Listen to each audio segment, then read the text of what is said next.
I'm going to be introducing our panel chair, Dr. David Rosenthal, who's the Henry K. Oliver Professor of Hygiene Emeritus at Harvard University. And we're so delighted to have Dr. Rosenthal chair this panel because he was one of the original people who brought up this concept of having a joint meeting between the societies. And so he was really at the source of this whole event. So I also want to mention that we have an additional panelist, and Dr. Patty O'Brien, who gracefully agreed to take the place of Beverly de Valois, who unfortunately had to leave due to her family emergency situation. Dr. O'Brien is professor of medicine at University of Vermont, and she's an internist, and she is an expert in lymphedema. And so we are just really pleased to have her on the panel.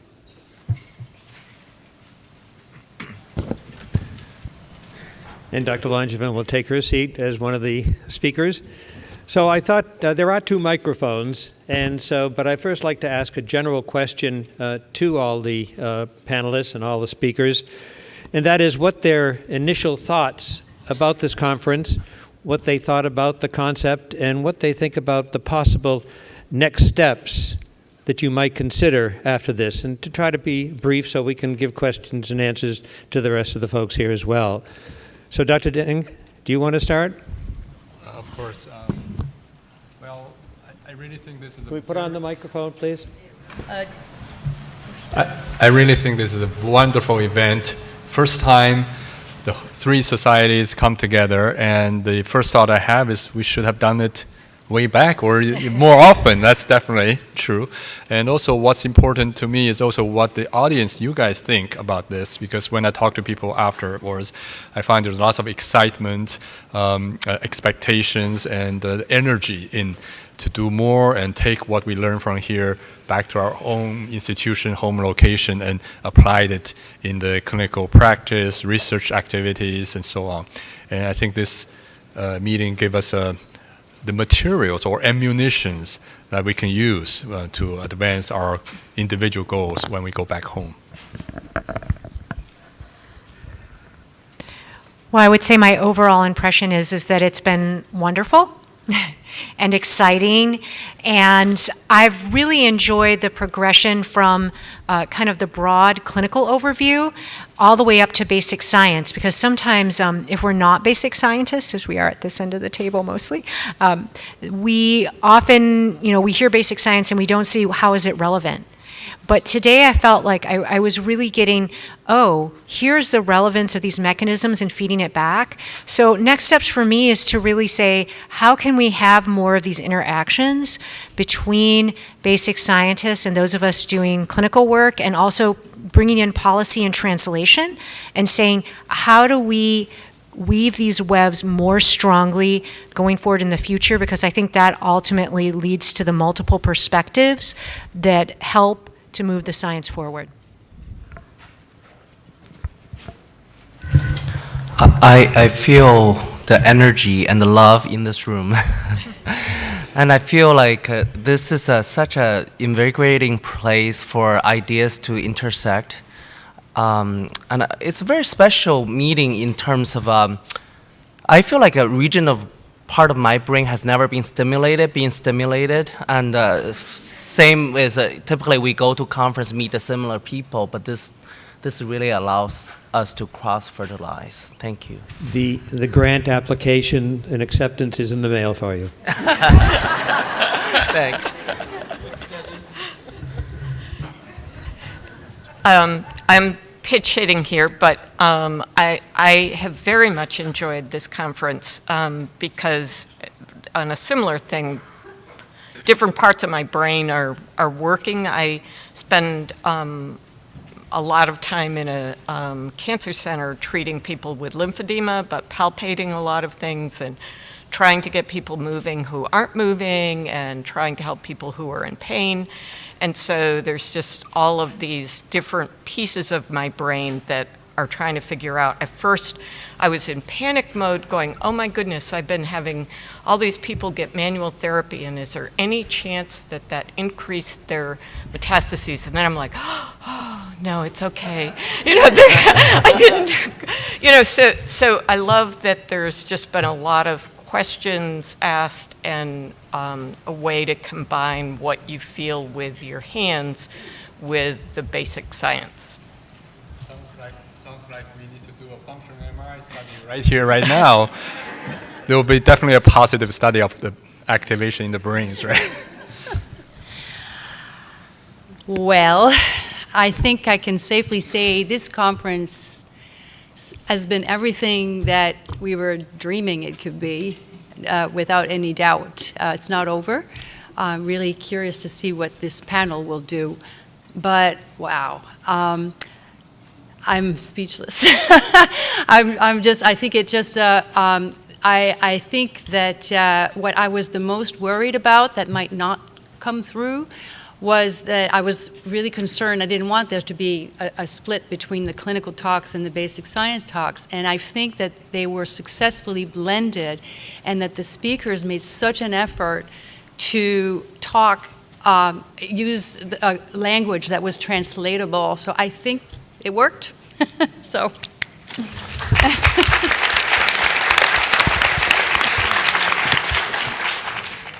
I'll admit I was very nervous because this is the first time I presented in a conference sort of with this arrangement with so many different clinical and basic, and so I was concerned as a basic scientist how much there would be basic science, but at least from this point over I feel very comfortable. I feel like somewhere in the middle I was supposed to be the transition, and here I am in the middle of the table. But I learned a lot from the morning talks, especially because I'm so used to mechanisms. I'm so used to of signal transduction and things like this, and especially with Beverly's presentation with lymphedema. And I'm hearing a lot of molecules that just are crossing over, and we didn't get into this in my presentation, but we've seen a lot of similar markers, TGF-beta and other things as well. And so I think this is something neat that we can learn from each other, especially with some more of the mechanisms, but ultimately to design more of the basic research to be more translatable, so that it can make more sense to the clinician, and try to model our studies to mimic what's used clinically as much as possible, especially those of us who are doing the therapies in the animals, to be realistic. What can a clinician really accomplish? So if anything, it's given me some insight into that for experimental design. I enjoyed this conference tremendously, and it really made me think about how, because I come from more of a, let's say, the traditional, molecular biology-driven world of medicine, where basic science is at the fundamental bottom, where we find we meaning scientists, let's say, find molecules or genes or proteins, and then drugs are developed around those that target those.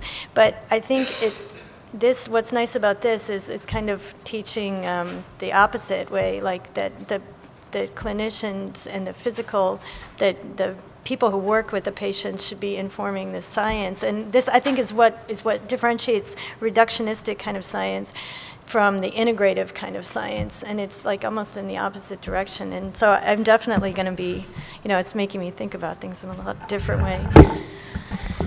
There's really not much left novel to say, so but I know. I do agree. So these short meetings from very different angles, one subject and three different, let's say, disciplines is exactly where we should go. Not generally all the time, but every now and then, because that's where we get the ideas from. So when Susanna said that the clinicians often don't see where the molecular biology or the fundamental science has an application, it's a myth that we on the fundamental side would know what the application would be. So we have to go to the clinical meeting and say, oh wow, there's an application for what we're doing. Sometimes you also start with the idea. And these meetings, they're just tremendously helpful to find that. Okay. So I've never been to a meeting like this before either, and I'm just really struck by how many things the different groups can learn from one another, and how much we have not been talking to one another. So I'm very thankful to Lean for putting this together, a very creative sort of approach. And it also makes me want to try some acupuncture. So.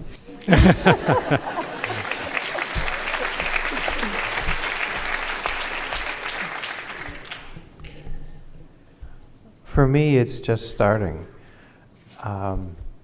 The key speakers are hanging around for a day to explore various ideas, testable or not testable hypotheses, and that was done by a generous contribution from one of my patients. So after we had all the key speakers agree to come, I said, well, we're all in Boston. Why don't we stay and shoot ideas around, because things are going to come up. So it's kind of, if you build it, they will come. So we've built it a Lent, and they've come. So we really appreciate questions and observations from the audience that we'll take into account as we're sitting and chatting over the next day. Very good. Thank you, Dr. Finley, Dr. Zick, and Dr. Langevin, and the organizations. I think you've really set up a great meeting, and I think it is a beginning for nice, hopefully, continued collaboration. So there are 2 microphones on either aisle. I'm going to ask the first question. Now we'll get into some more serious discussion and trying to look at some of the mechanisms of action. I was struck by Dr. Langevin's slide showing the acupuncture needle touching the fibers, touching the connective tissue, and dealing with the microenvironment. So as you think of that, and all the talks about today that we had about the microenvironment, and sometimes the macro environment, or what we're doing to the outside body, how do you think some of the next steps of the research work that you are doing might be affected in setting up some new protocols, and what you might look for as far as mechanisms of action of massage, of acupuncture, of lymphedema massage? So an open question to the panel. Who'd like to start? Don't be aggressive now.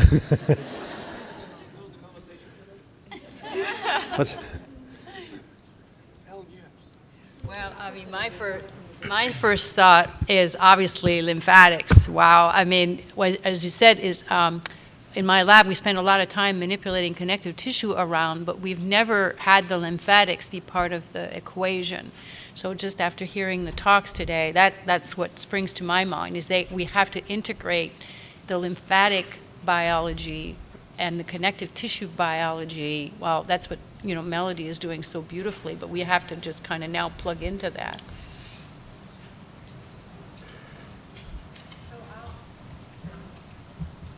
I'll jump in and say, I'm also, a big take home for me today was a lot about stiffness in a lot of different ways. Yeah, you got to be careful there.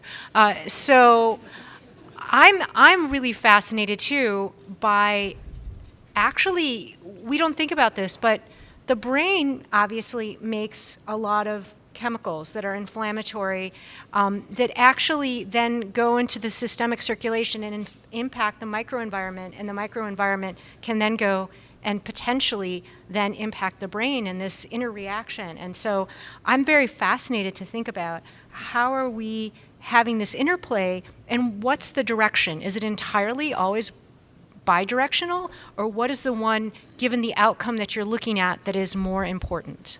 So I'm very fascinated by that.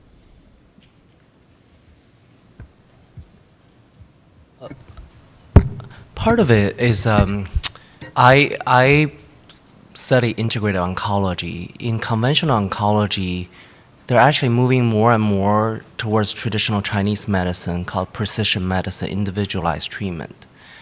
I would challenge our field also move into that direction to really have the basic scientists to learn how we can manipulate connective tissue or lymphatic tissue in specific ways, as well as understand the fundamental etiology of whether it's joint, muscle, lymphatic issues, so we can have more targeted way to stimulate those points, whether it's by moxibustion by heat, electroacupuncture, or manual acupuncture. But in reality, in the clinical practice, as many acupuncturists here, we never apply one standard treatment for the entire population. But because we don't have those fundamental knowledge, we're really just doing it by empirical experience.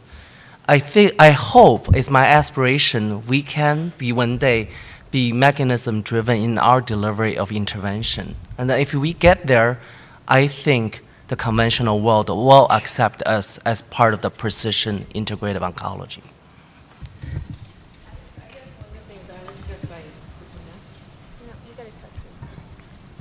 Try again. I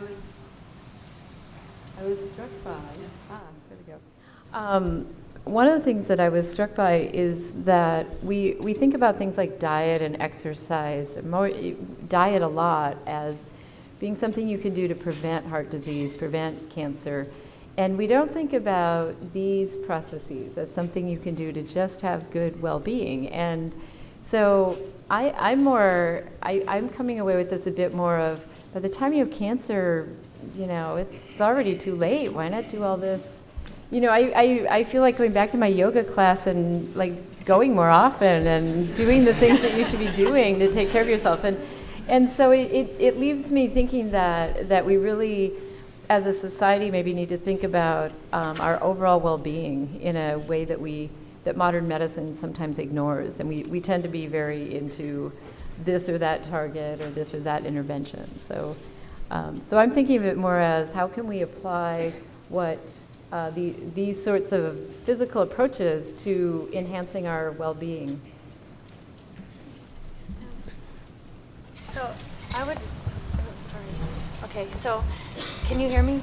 No? I think somebody's mic, the other mic is still on. Everybody else has to turn it off or is That's ours.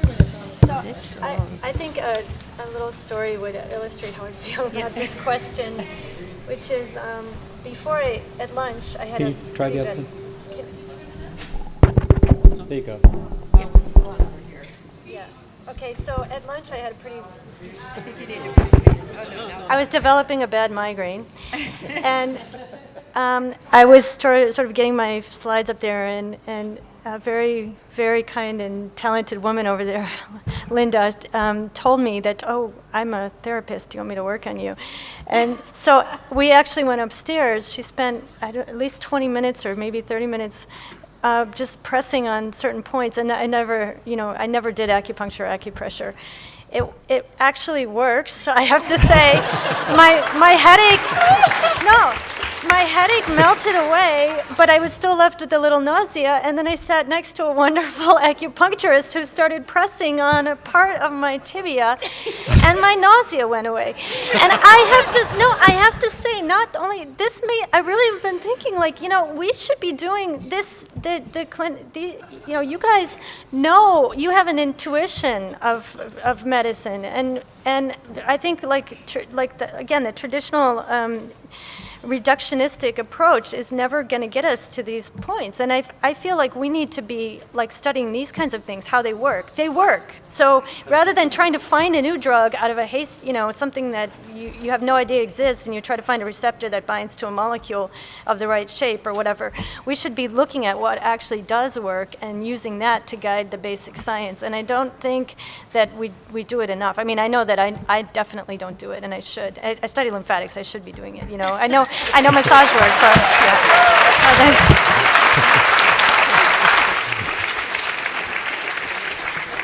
yeah. We'll have very you much both for curing me. I really am grateful. We'll have you to be the poster woman for the Congress. I'm reformed. Anybody else from the panel? I like to, talking about mechanism and the personalized care, I like to echo June's emphasis on how to tailor our therapy to patients who are most likely to respond. And just last week or so, there was a very interesting paper published showing, in Ayurvedic medicine, you design your treatment remedy, the regimen, based on the patient's body type, right? There are 3 different kind of type, constituents. And the group in India did genomic analysis of these people, and they were able to correlate certain kind of genomic polymorphism with a certain body type. And then they can actually predict based on, without seeing the patients, and you just take some saliva, sequence the gene, and then you can predict, what kind of, they like heat, they're more likely to be obese, and so on. And I think that shows using very modern molecular biology, genomic technology showing some of the ancient wisdom that's been existing for thousands of years that people extracted from their empiric experience. And I think this is a very good direction to go, because nowadays this genomic technology is very inexpensive. You can get a polymorphism study for a couple $100, and I think that's a very exciting area of research as a next step. Very good. Very good, panel. So we'll now go to the audience and start over there to my right, and then we'll go back over here to the left. Please, introduce yourself and try to make your question as briefly as possible, and if you want to direct it to the entire group or to a specific person, please note that. Okay. David Krofchek. I'm an acupuncturist from Michigan. I just wondered if I can talk about meridians. I know there's a little bit of controversy, but I guess some of the work that's been done in South Korea seems to indicate that they can actually stain the meridians, a thin tissue that's regularly transparent. I just wondered, it seems like they're doing a lot of work, studying tissues, doing it a lot more, and I think, has any of them thought about studying the tissue of the meridian and finding out, we know it's an electrical conductor, if it's ionic or if it's semiconductive, and about the how it can transmit and carry light energy? So, as a naive person in this field, how do you know what's the meridian? What's that? How do you know? I mean, I'm sitting here thinking, well, I wonder if I could image it and I could see it, but how do you know? Well, I guess with this stain, they were able to actually see it, and they believe it's a very thin tissue that's transparent normally. That's why they can never see it when they're doing autopsies. So, As an acupuncturist, how would a pathologist tearing apart a body know? How would you know? Well, because they can identify it where it's supposed to be and that it's there. Just by location. Location is one. Okay, so you could take a piece of tissue and say this is from the location and this is where the meridian should be, and then basic scientists like us could look at the structure, for example, the collagen and the extracellular matrix, and see, is there a particular structure there that is associated with that meridian? That would be one way. Yeah. On that. So, that in theory, that's a great idea, and people have tried that. The problem is always identifying what is not a meridian.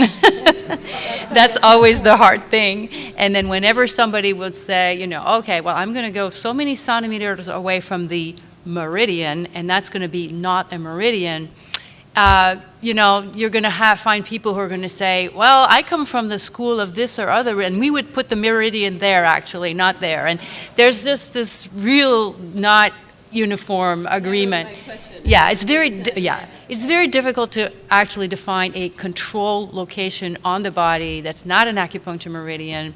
However, having said that, some works that my lab was done a long time ago is that we kind of looked at where acupuncture meridians in the books, when they're described, they're usually described at places like, in the groove between this muscle and that muscle, or in the depression between the bone and the tendon. And those are places where there's, guess what? Connective tissue, right?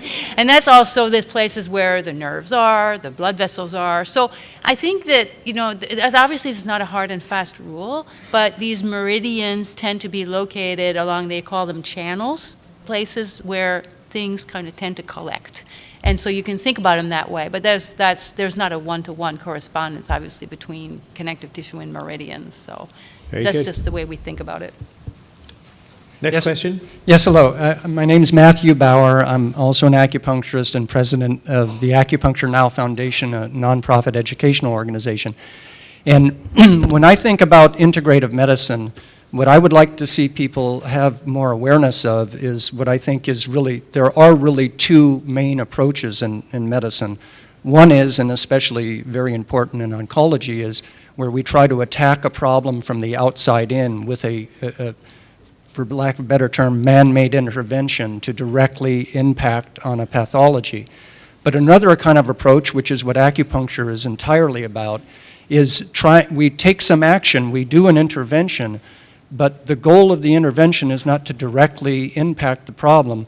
The goal of the intervention is to somehow facilitate the way the body manages the problem. In other words, we're trying to cause positive reactions. We're trying to facilitate a closer to optimal effect of homeostasis. And I would just encourage people to think that this is an entirely different subject matter for study and research. One is you're studying the direct impact, and then we hope that the body's reaction to that impact is not too negative as an adverse event. But here we're talking about the direct impact is not the therapy. The therapy comes from how the body reacts to it. And studying reactions is a vastly complicated thing, just like knowing who's going to get what side effect from what drug is a difficult thing to predict. You can take the same action and have tremendously varied reactions. Acupuncture is a type of reaction medicine. So that's what I'd like to see in integrative medicine. We should be integrating the best of those both worlds, how we take direct action and how we try to help facilitate the body's own efforts to manage itself. Thank you. Thank you. Any comments from I think there's agreement. Gary? I think, yeah, that's exactly. Actually, in cancer therapy, we're doing that already. For example, androgen blockade. If you block like Lupron, you don't really kill the prostate cancer cells. You block the production of androgen, which is served as an intermediate, and then you lead to the subsequent cases. But that's a very linear one-to-one reaction. I think acupuncture or some of the dietary changes, you get a variety of very complex changes that happen in the body. We may not even know the whole picture, but we probably know it's like a black box, but then we know the end results. So that's a very good point. Next question. Thank you all very much. I think Dr. Mao described having a feeling of love and excitement in this room, and I think we all feel that. So Patricia and Gary and Elen and David, everyone who's been involved in this is just fabulous. And I've been really struck that I spend a lot of, my name is Greg Plotnikoff, I'm a physician. I spend a lot of time in the basic science of gut issues, and I can't believe I've been attending conferences and intensive workshops on the immunology of the gut wall interface, and no one has talked about the lymphatics. Okay, until today. And particularly when we think about this interaction, but talk about tolerogenic issues. Well, we have a zillion bacteria and archaea and other, species, other kingdoms present in our gut where we have to have an immune interface and a tolerance of what's friendly and what's not. And I'm just kind of, wow, how did we miss this in other fields, and how can we bridge that? And likewise, if people are doing abdominal or gut thrust, is that necessarily a good thing, or are there times we need to be thinking about, well, that should not be done, and would be contraindications to that? Because if anything, a lot of us in this room would say gut health is the foundation of all health. Guessing that was for me. Well, I think about you and some of your neighbors, but... Because I know she's published already, talked about this in some of her review articles, because I've read all her papers.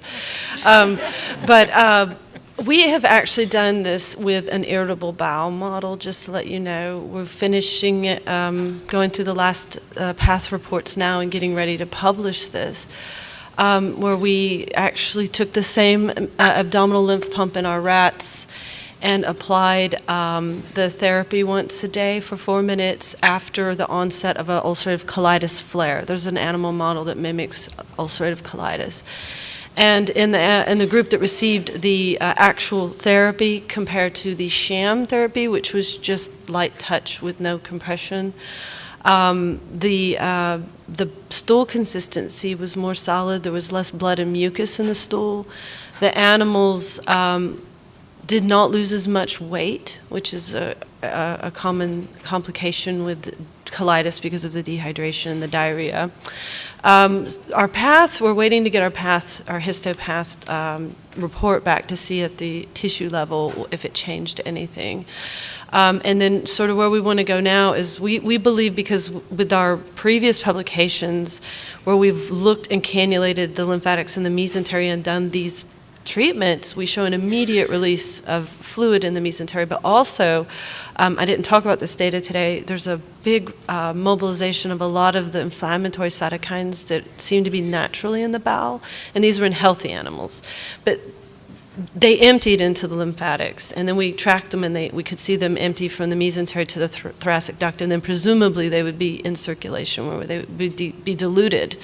So we're wondering if by doing the mesenteric manipulation in the bowel, we're actually relieving the tissue of all those inflammatory mediators that get released during the chronic inflammation, that maybe we're promoting the lymphatic uptake and redistribution. So we're now moving towards the second phase of the study to test that hypothesis. But certainly the GI function is paramount in immune tolerance.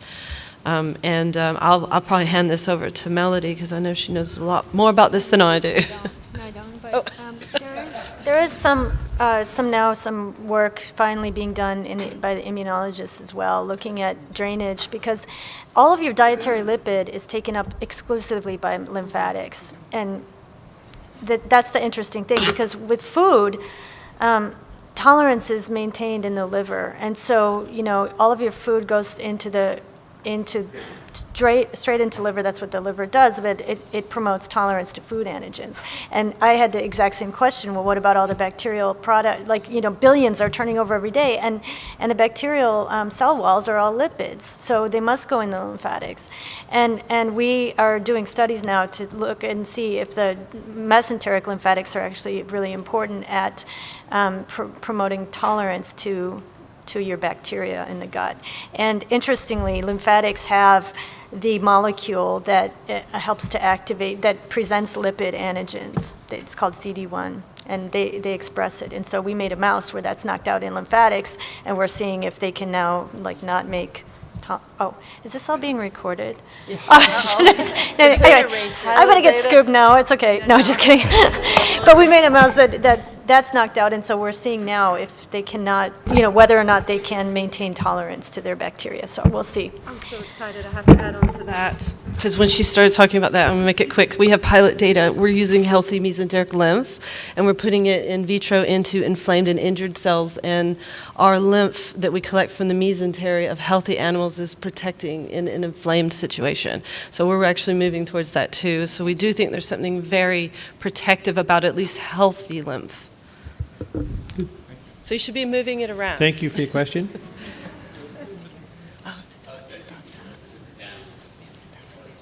Great discussion today. I'm Norm Kettner. I'm a chiropractic physician.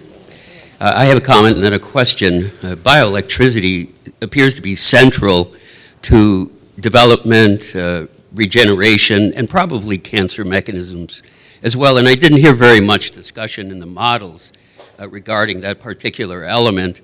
So I guess I would encourage that researchers explore models. For example, multicellular bioelectric networks need to be identified, and their role needs to be explored in the mechanisms, including cancer, but tissue repair as well. So I'd invite comments to that point. Thank you.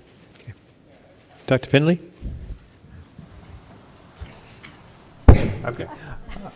So we know, for instance, for bone, that when you push on a bone in a certain way, it remodels. And traditionally, that's thought of as bone as piezoelectric, so it's conduction of electricity. But it turns out when you look at the phenomenon much closer, it's actually movement of fluid within the cells within the bone that's doing that. It's not the piezoelectric.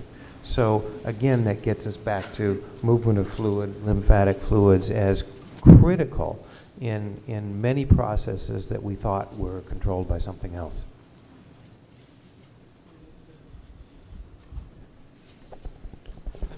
I'm pressing. Oh, there we go. The button, I mean. So there's a bit of literature in the skin field of transepithelial or, well, our epidermis electrical gradients, which gives positional information to the keratinocytes and tells them when there's a wound, how to migrate, how to react. And I'm not sure about the tumor field, I don't know, but that's certainly something which is studied, especially in the cell migration field. It is. One note, I want to apologize. I just took the microphone. I have to leave, so I have a flight going. So I just want to thank personally Helene for organizing this. It's just an awesome meeting. I think she can't get applause enough. So if you could just do that for her again. Good afternoon.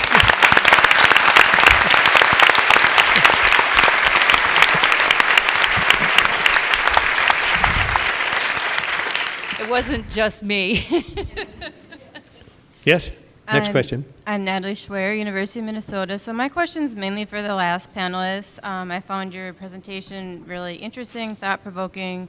There are a couple things that I didn't really understand. One is, it sounded like you're looking at the tension or softness in the local muscle area rather than, for instance, it just seems like if you're going to look at movement and cancer, it'd be important to think about all the tension in the places more in the visceral area. You can get all kinds of tension patterns or adhesions, and those are usually the areas where the cancer would be more likely to occur.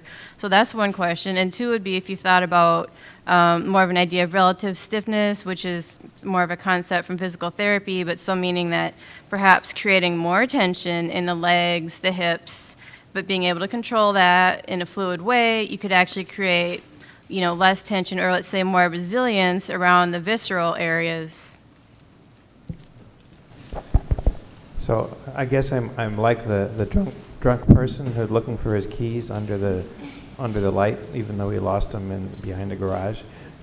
So I'm looking where there's some information, and yes, the body is a whole unit. But I got intrigued because muscle doesn't get cancer metastasis very much. So why is it so resistant? Muscle actually makes a small molecular product if you can filter out of a muscle cell culture, which will kill tumor cells. So the activating muscle may have protective effects elsewhere in the body, not just on the muscle. But yes, those are important things, not just fluid flow, but transmission of forces throughout different parts of the body. We just don't have good enough ways to measure what they are, and research is usually limited by our ability to A, to think of the problem, and B, to measure it. So you've named a problem. Now it's our job to figure out how do we measure it. Thank you. Over here now, on the left. My name's Harris Frank. I'm an acupuncturist at Cancer Treatment Centers of America, and I'm a TCM acupuncturist, and all day I'm spent translating what you're doing into how I treat and how I look at the medicine that I do with patients, and struck by the stiffness as primarily as a disease factor, which is something that we don't always consider. And the thing that I was actually texting with a acupuncture professor while you were working, and I said, well, what causes stiffness? And we were thinking qi stagnation is one, but also a deficiency of yin. And without getting too much into what yin is, it's that which creates suppleness in the body. And there's two big ways that we look at how you get to yin deficiency. One is blockage, and so all of the therapies that we're working with, acupuncture and manual therapies, are going to work to relieve a blockage somewhere in the system. But what we're not looking at is the other way you get yin deficiency is from there not being enough yin in the body to begin with, which is often nutritional. And so I thought, just kind of want to throw that out as something to consider, is that, well, what are we doing there in terms of how do we create suppleness in the body to begin with? Because the relieving a blockage when there is no blockage is not necessarily going to create more suppleness. And so I thought that was an interesting point. Anybody want to respond about the environment and nutrition? I can answer that. It's a great question. One of the things, some of the molecules that I was talking about in my talk are derived from omega-3 fatty acids. And we just did a very, very small pilot experiment, which was just preliminary. I didn't present it, but we wanted to see if you tried to stretching these rats in the presence of a deficient diet. Rats where they did not get enough omega-3s, would it still work? And right now, our preliminary experiments did not work as well. So that's just a direction. I think in the relationship between the diet and the physical activity, the diet and the, the manual therapies, whatever, they both need to be considered together. Another aspect of this is that you actually can get you can get cross-linking of the collagen, which stiffens it, by what's called glycination, or so sugars can lead to cross-linking, and it's not entirely clear the relationship between dietary sugar and then this sort of cross-linking, but certainly I think in the next several years we're going to see a much greater understanding of how the nutritional status and diet relates to the things we've been hearing about today in terms of the connective tissue structure. Thank you. Next question. Thank you.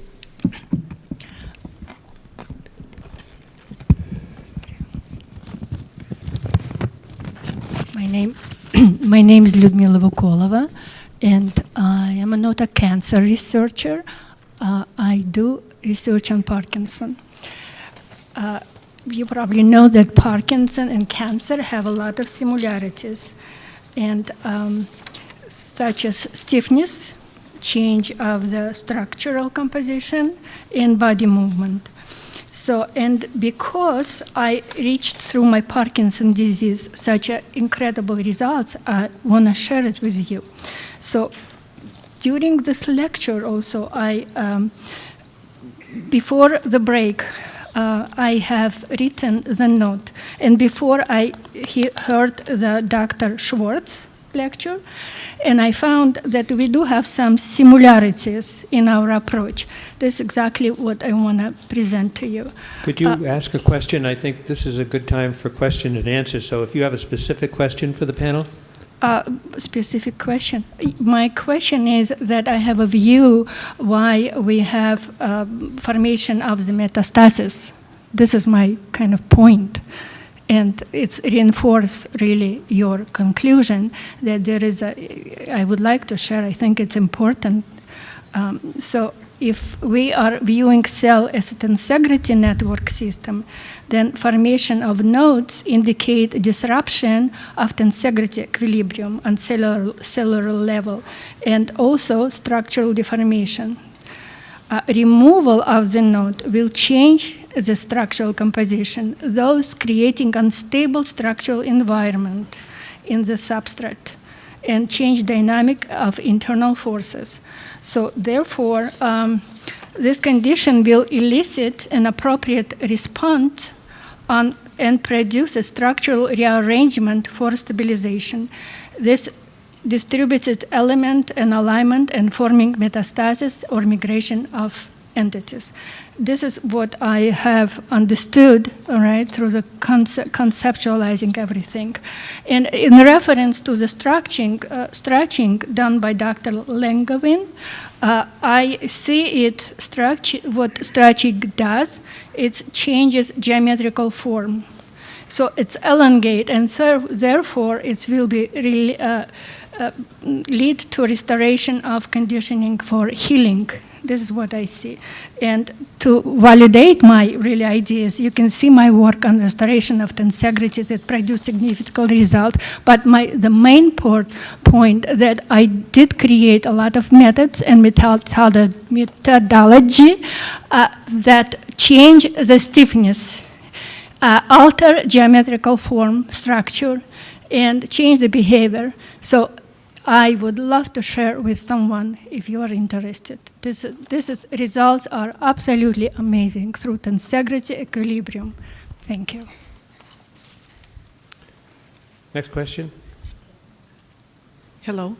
Hi, my name is Liz Bernstein. I am an acupuncture fellow at Beth Israel Hospital in New York. And I've been in the field for a long time. It's been over 20 years. And where we first started, we were a witchcraft or a cult. We finally got promoted to alternative medicine, and about 20 years ago or so, we got another promotion to complementary.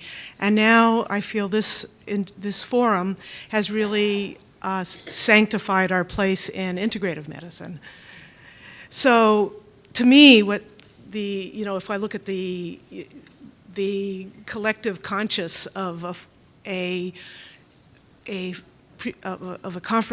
conference like this is saying, hey, we've made it. You know, it's no longer if it works. It's the questions that were raised earlier as well, what can we do? So this is a comment and a question, and it may be not within the scope of this conference, but working in a hospital setting, what I'm seeing more and more on the macro level is that the hospitals are becoming conglomerates, and that a lot of the money and emphasis is shifting from primary care to tertiary care because there's more money in surgery and heroics. I'm just wondering how you as researchers, us as clinicians, can move the ball back to primary care and healthcare and disease prevention, how your research can inform policy. Well, as someone in the panel mentioned earlier, we've come a long way, but we have a long way to go as yet.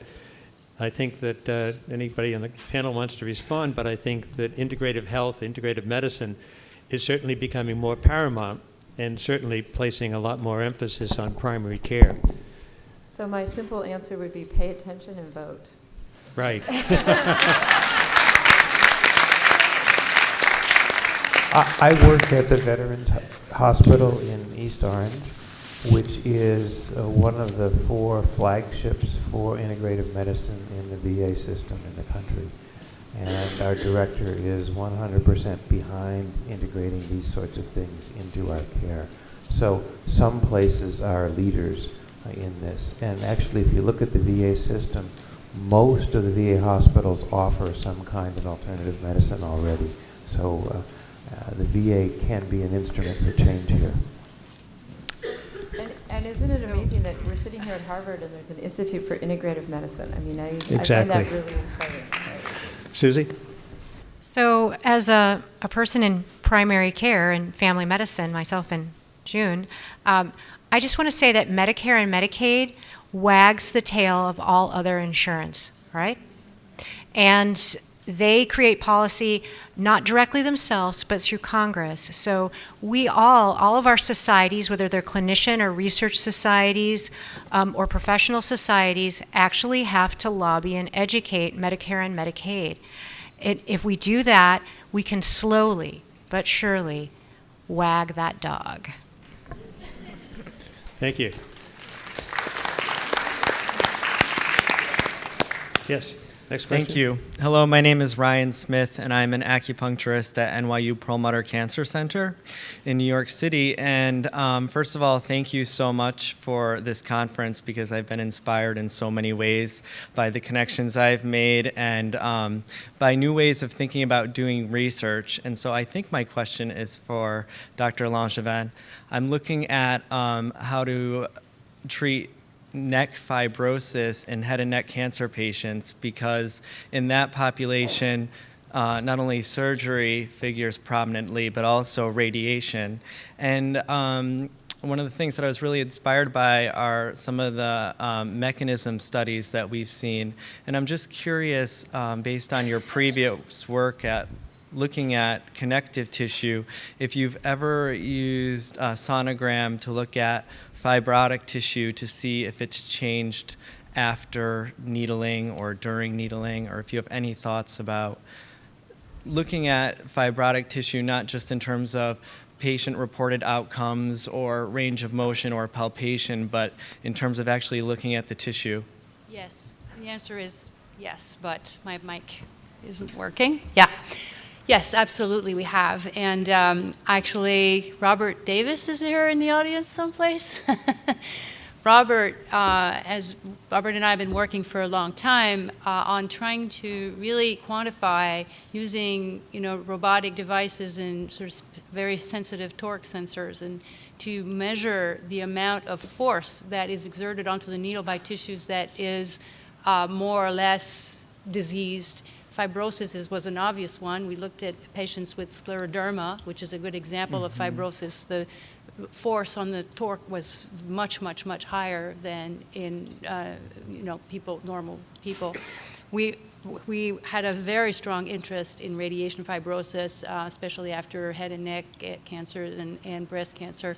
We were unfortunately not able to get funded, sniff, to do that, but somebody needs to do it. I think it's important that it gets looked at because it could be an indicator of what's going on, especially now that we're figuring out that the stroma, you know, is so, and the nice thing about acupuncture needles is they're small. You're not going in there with a shovel, you know, you can really, and you know, I've watched people who are very, very excellent in their needle technique who do acupuncture needling under ultrasound guidance. And they're using these needles as little sort of micro manipulators almost. And I think it would be really neat. As a matter of fact, I was thinking of talking with you, Patricia, about that, about looking at that in your sort of highways. Very good. Thank you. Next question. Yeah, hi, my name is Kathleen Kressler. I'm a neurologist. I recently became an acupuncturist. And because in medicine we train first in science and then in clinical stuff, and now the buzzword is the data has to be robust, it has to be robust. And a lot of the acupuncture studies are small studies. So I'm wondering if you can comment, since most of you seem to be scientists, on the legitimacy of meta-analysis for drawing conclusions about treatment efficacy. And I say that because I imagine myself giving a grand rounds to the most resistant MDs and trying to convince them that this is a legitimate treatment because I found it so powerful in my own patients. Good question. Gary or Mo? Well, I think meta-analysis is just a type of research methods, basically synthesize the original trial data using, when possible, using statistical sort of tools. If you can perform a systematic analysis. The biggest challenging thing about meta-analysis, if the original trial is poorly designed, there's no amount of meta-analysis you can make it better. So when we teach students about epidemiology, it's garbage in and garbage out. If you try to package garbage, it's just going to be a gigantic ball of compacted garbage. So that's why it is important to do the good original trial. If there are good original trials, then you can do meta-analysis to enhance the ability to draw more bigger conclusions. I think one good example is the acupuncture trialist groups. I think a lot of people are here. Is done by large US and European trials and then create a 17 to 18,000 individual patient level meta-analysis. Actually, for type of meta-analysis, this is actually leading the way even for conventional medicine in how the meta-analysis is done. One of the things is my daily life for the last 12 years have been battling the critics. So, Pennsylvania is the oldest medical school in the US. So the goal is not to really, in medicine, actually, healthy skepticism is a good thing. So I wouldn't view people who are somewhat have a different opinion because in reality, nobody agrees with everybody in medicine, even in standard care. So I would just, a lot of time I do feel like as acupuncturists or as a massage therapist, sometimes we feel like we somehow are a bit inferior than those people. I think we need to just get rid of that thoughts. And I think I'm just presenting the fact. You can choose to accept it, you can choose to disagree with it. Ultimately, if you serve the patient better, that's what counts.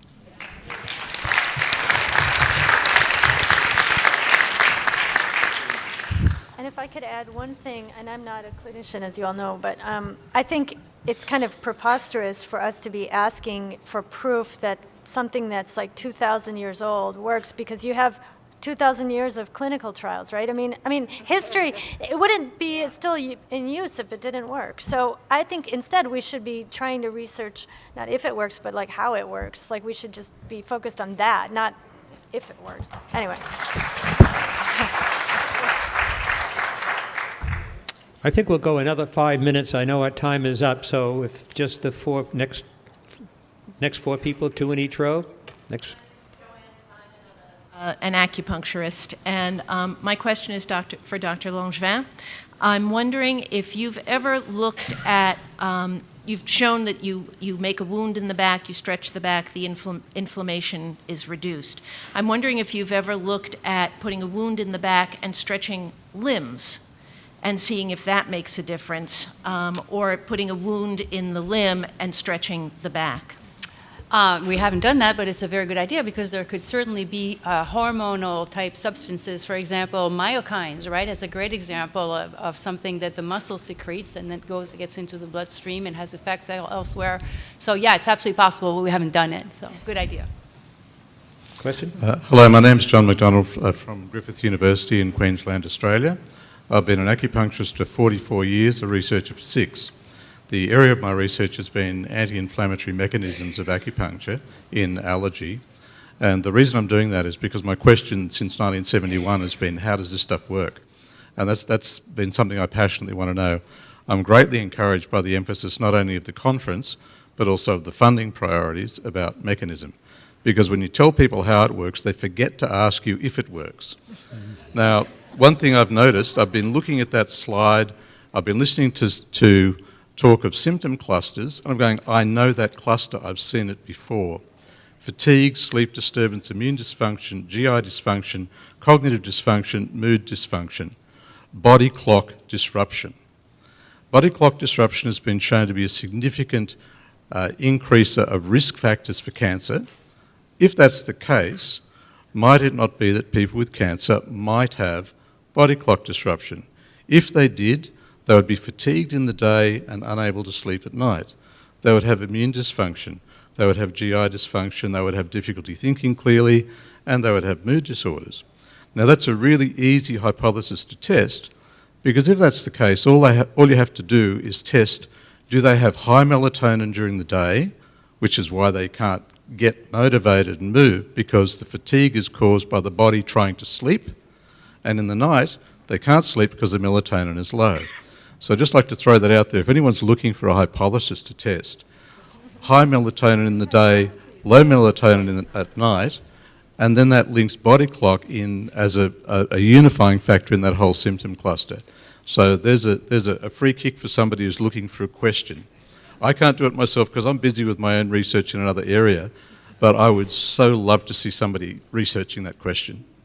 Sort of related, I'm working with somebody who works on sleep apnea and brought us in to look at whether that then changes fibrosis and inflammation. And the hypothesis is that you have transient hypoxia, which drives inflammation. Mm-hmm. And so I think it's really makes a lot of sense that they're all related. So. Good.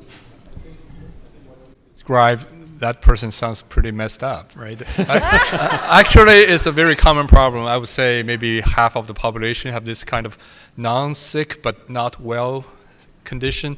There's a condition called the sick cluster. I think there's a guy at Dr. Cleveland at the MD Anderson did a lot of work on that. And I think the working hypothesis is it all boils down to a high circulating pro-inflammatory cytokines in the body that create all these clusters. Who creates what, who is the cause, we don't know, but they kind of cluster together. Next question. Yeah, thank you for the great work you're doing. I think this is truly a historic moment for integrative medicine today to have all of you here. My background is I'm an oncology nurse and a researcher in integrative medicine, and I feel that I live in two worlds. My question for you is, if you have practical suggestions or ideas that each one of us can do to increase access and awareness of this wonderful knowledge to our patients and to other healthcare professionals, because I find that 95% of my colleagues or my patients don't know about this great work.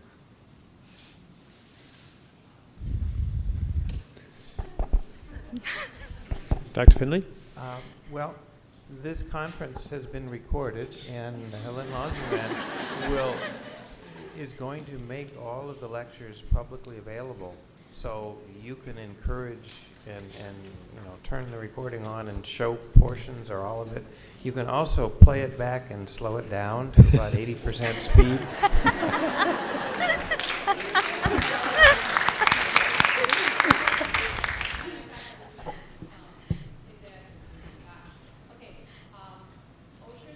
osher.org, okay, is our website. That's what one of the main goals of the Osher Center is, to do things like bringing people together just like we did today. And we're going to, on our website is where the videos will be. So, thank you. First of all, I want to thank you. Oncology nurse is probably one of our biggest friend for integrated oncology. Because you are at the forefront for symptom management and wellness. You are in conventional oncology, and you have more time interacting with the patient than actually the doctors. So thank you for coming. Then next question is to ask. At SIO, we looked, there's over 100 cancer centers in the United States alone, let alone in the rest of the world. Only 37 of them have a member in SIO. How can we get to 100%, right? Even in one cancer center have one member. Then the question is, how can you drag a friend into the society?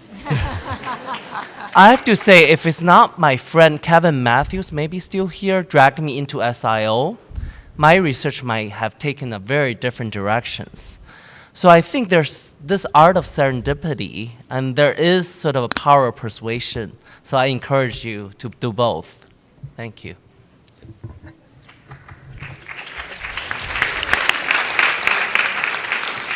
Robert Schleif, Ulm University. My question is about hyaluronan and how it may be involved in the stiffness regulation. We learned from the Stekos that it may make a difference whether the stiffness comes from the fibers, then it's called fibrosis, or whether the stiffness comes from the change in the ground substance. And one way the ground substance may be influenced is by hyaluronan. And is that involved in any of the stiffening that you have been observing? And can we influence it with stretching or with exercise? So a few things about hyaluronan. So the former postdoc who did a lot of the work that I showed today, the basis of it, Paolo Provenzano, went on to look at pancreatic cancer, which has a lot of fibrosis, found that if you degrade hyaluronan with hyaluronidase, you can actually get chemotherapy into the pancreas better. So the problem with pancreatic cancer is that it's so fibrotic and so stiff that the drugs don't get into it. Now, could we somehow take that information and use it in this context in terms of manipulating or acupuncture or something? I don't know, because I don't know that area. But that's something about hyaluronan. The other thing is that there's something called vascular mimicry, where tumor cells actually line fake blood vessels to help get blood supply to the tumor. And part of what they do is they coat themselves with hyaluronic acid, and that prevents them, that helps create this fake blood vessel that works as a blood vessel. And then the last thing is that hyaluronan is implicated in metastasis, and one of the genes we see go up in the tumor cells when they're in a stiff environment is the receptor for hyaluronic acid. So that receptor allows the cells to migrate more and invade more. So it's definitely involved. Now, how do we use that for, acupressure, acupuncture, other forms of approach, chiropractic? I don't know. I just know it's there and it's important. Very good. Well, I think this has been an incredible day. I think we need a round of applause for all our speakers in the panel today.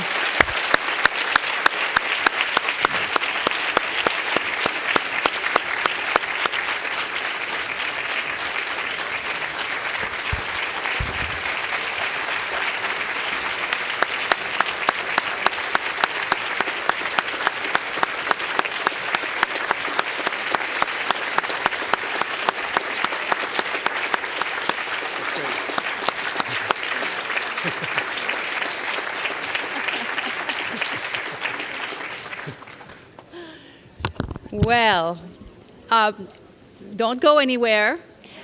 Okay, I think I want to make sure that we have a chance to acknowledge the wonderful people who have made this conference possible, who've organized and orchestrated everything. And the first one is our program manager, Adara Nusrat. Adara, come on here.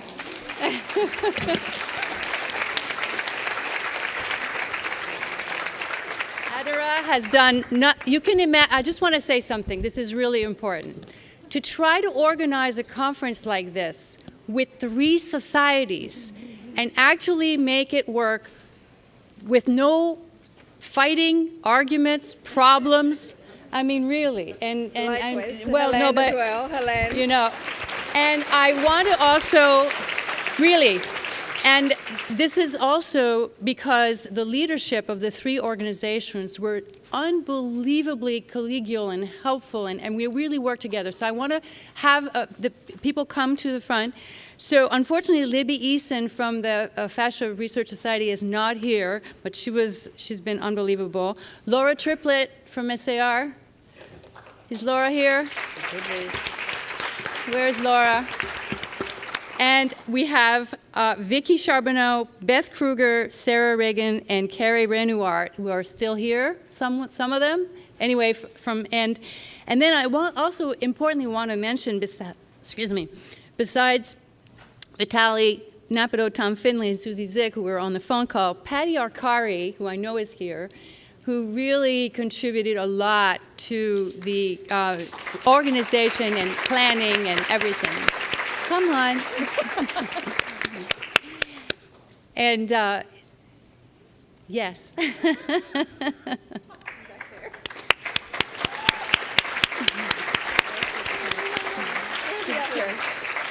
Come on, Patty.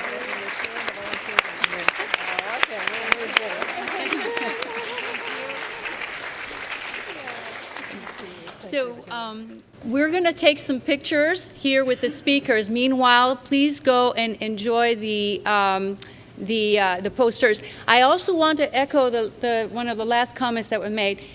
Joining these societies is really important. You have an opportunity here you have 3 societies. Pick which one you want, but you don't have to join just one. You can join more than one. Get involved. And really spread the word. I mean, this is really important. That's what these societies are for. And please make full advantage of the rest of the time that we have here over wine and cheese. And we have, of course, if you have not, some posters you haven't seen yet, but please get to meet people that you haven't yet met and look for people who are from a society that you're not part of. Thank you all for coming.